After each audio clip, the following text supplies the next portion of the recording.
What is up, DS3 TV? We are back for World War I, 1918 by Epic History TV. And yeah, this is the final episode for Epic for the World War I series. And yeah, so this is going to be pretty good. Got the Ottoman Empire Part 7 coming out today too. So yeah, this is going to be really good. And yeah, so let's get into the video. And also subscribe to the channel. Want to get 1,000 subscribers by Valentine's Day. And also, you can also recommend me videos to watch in the comment section down below. And yeah, you can recommend me videos to watch, and I will watch them and react to them on the channel. And yeah, so let's get into the video and play.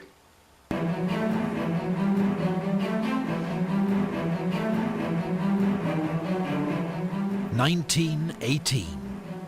After 3.5 years of war, the Allies are in crisis. Russia has been rocked by revolution, and its new Bolshevik government has signed an armistice with the Central Powers. Thousands of German troops will be freed up to fight on the Western Front, where the carnage of trench warfare has already claimed more than 1 million lives. Oof. But Germany is also desperate. Britain's long naval blockade has led to shortages and social unrest at home, while America's entry into the war brings fresh manpower and vast resources to the Allied cause. Germany faces inevitable defeat unless it can win a quick victory on the Western Front.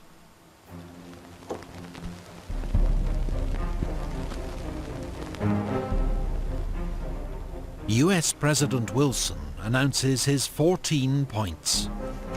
They outline his vision for a post-war world.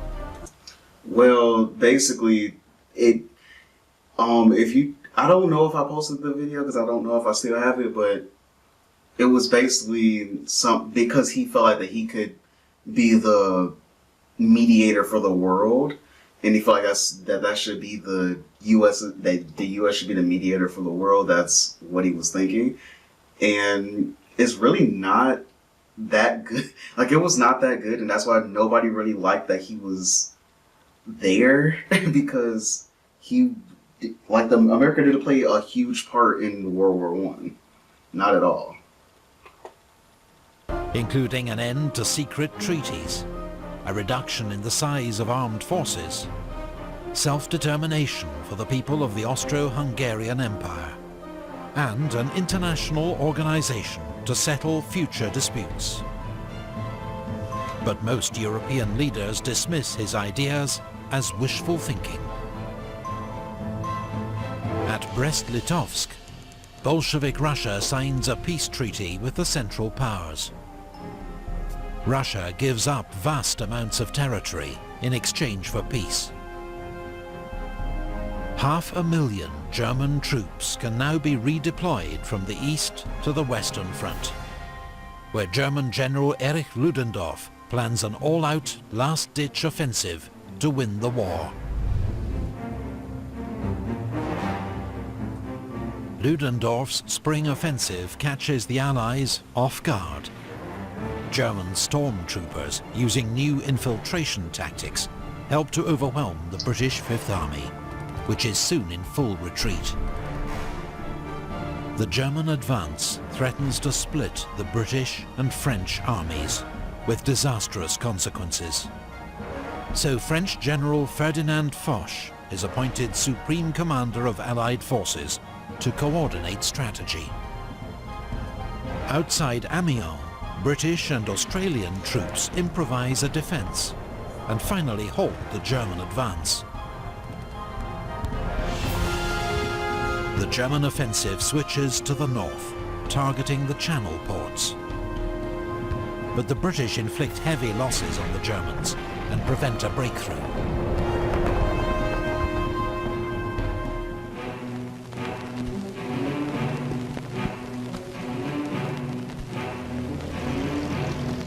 Above the trenches, the First Air War continues to escalate. Each side now has more than 3,000 aircraft in service on the Western Front. But by 1918, the Allies have won air superiority, thanks to greater resources. On the 21st of April, Germany's most famous pilot, Manfred von Richthofen, the Red Baron, is shot down and killed near Amiens. With 80 victories, he's the war's highest-scoring ace, and is buried by the Allies with full military honours. Britain's new independent bombing force launches a daylight raid against... That's crazy that he had that much respect from like the opposite side of the war. Cologne. It marks the beginning of Britain's own strategic bombing campaign. On the ground, Ludendorff's offensive switches south, targeting the French. German troops advance 30 miles, but are halted at the River Marne, just as fresh American divisions enter the line. The US 1st Division is the first to see combat at the Battle of Cantigny. 3 days later, the US 2nd Division wins victory at the Battle of Belleau Wood.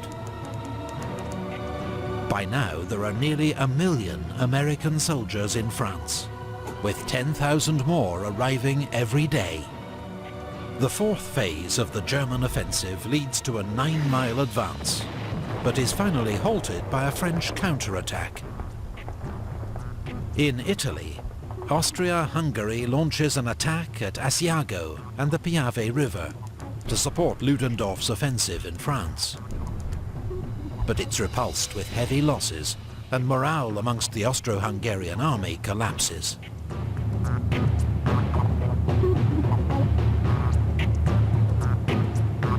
British and French troops land at Murmansk in northern Russia. It's the beginning of Allied intervention in Russia's civil war, on the side of so-called white or anti-Bolshevik forces. On the Western Front, the Germans' final attack is defeated in the Second Battle of the Marne. Ludendorff's offensive has cost the Germans more than 600,000 casualties and has failed to make a decisive breakthrough. Germany's final gamble has failed. And this is where everything ends. The Allies now go on the attack. At the Battle of Amiens, British, Australian, Canadian and French troops, supported by tanks and aircraft, advance 7 miles in a single day.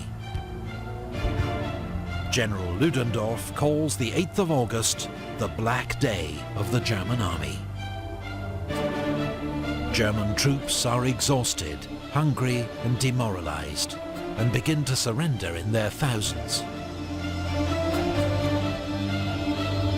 The Battle of Amiens begins the Allies' 100 Days Offensive. Trench warfare is over.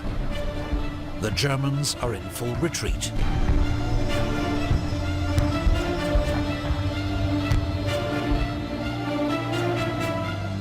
In the Balkans, a new Allied offensive at Dobropolje breaks through Bulgarian positions.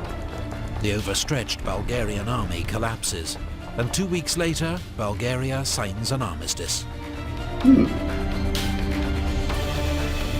In the Middle East, British-led forces defeat the Turks at the Battle of Megiddo, taking 25,000 prisoners.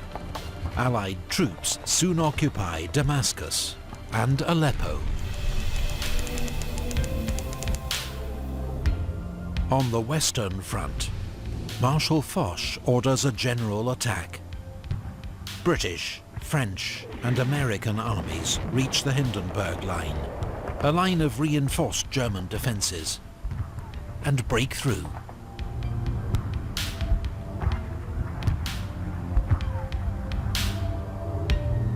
Ludendorff informs the Kaiser that the military situation is hopeless and that Germany must seek an armistice. Germany sends a request to US President Woodrow Wilson, who in return demands German withdrawal from all occupied territory and the Kaiser's abdication.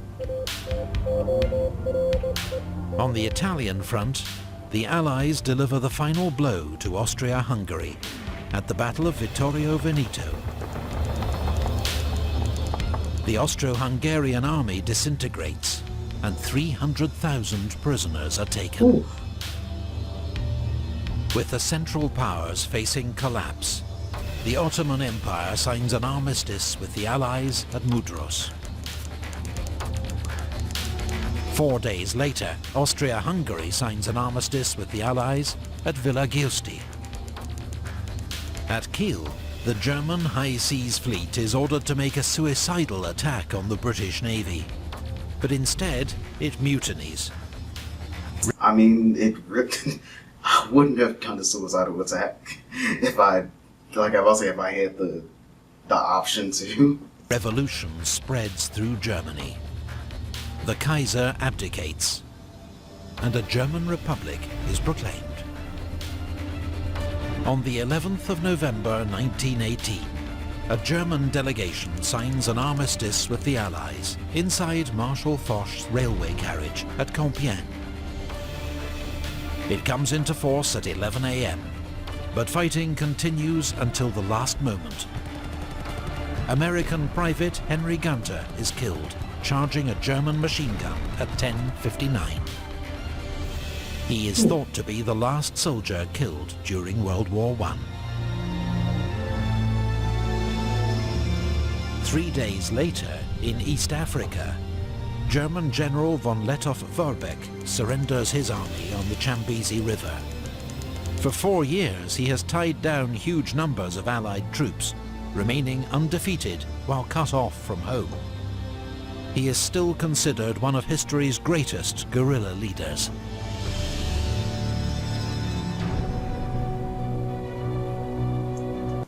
This is not a peace, it is an armistice for 20 years. Marshal Foch.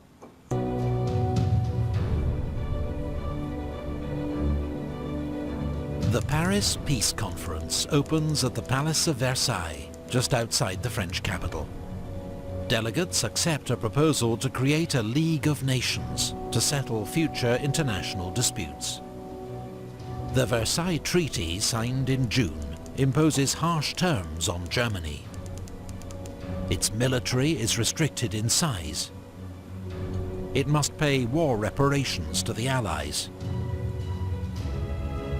All of this really did mess up Germany and put them into the mind state to have a Hitler too, because they were a republic. They had like democracy for a very little bit before Hitler got in. But yeah, if you watch the Oversimplified Hitler I did, you would know that it was not the country after the Treaty of Versailles kind of made the change more so, easier for Hitler to come into power, per se.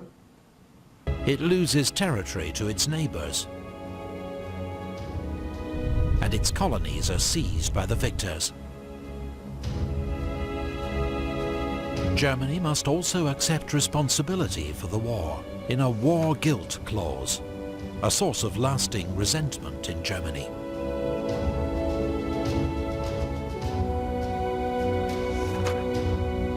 The boundaries of Europe are redrawn. Poland re-emerges after 100 years of foreign rule, while Austria, Hungary, Czechoslovakia, Yugoslavia, and an enlarged Romania emerge from the ashes of the Austro-Hungarian Empire. The Ottoman Empire is dismantled. New states, most under European control, are created in the Middle East. Here, as in Europe, the seeds of future conflict are sown. While in the Far East, former German possessions in China are handed to Japan, to China's outrage.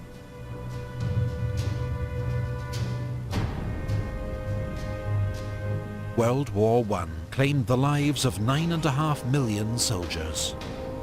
1 in 8 of those who fought. 21 million more were wounded. 7 million civilians also lost their lives. Huge areas of Europe were left devastated. Old empires vanished. New states were born. Lives across the world were transformed. The world was never the same again.